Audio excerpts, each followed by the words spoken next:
Jepun yang mampu milik lagi sekali guys. Hari ni Wan Cina nak juga sambung lagi. Jangan marah guys. Okey, sambung lagi untuk unboxing Dream Jepun. Kali ni mampu milik lagi sekali untuk Gremlites 57CR untuk PCD 114. So kita buka kotak dulu, tengok rupa rim ni macam mana guys.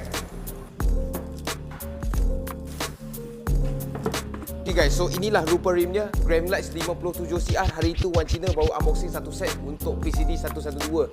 Memang sama rupa dia.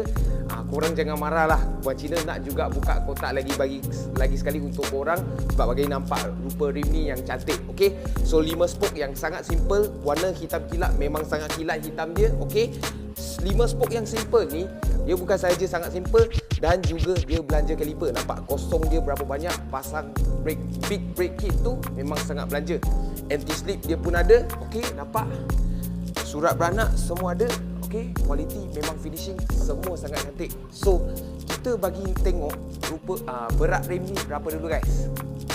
Okey, tengok timbang berat dia berapa? 9.1 kilo. Okey, dia macam berat sikit kerana dia bukan kualiti forge, tetapi untuk rim 18 sama juga sudah ringan. Okey, so itu saja untuk video kali ni. Kita nak bagi nampak sikit rupa rim ni macam mana. Banyak kereta yang boleh dipasang sebab PCD 114.3. Okey, so itu saja untuk video kali ni.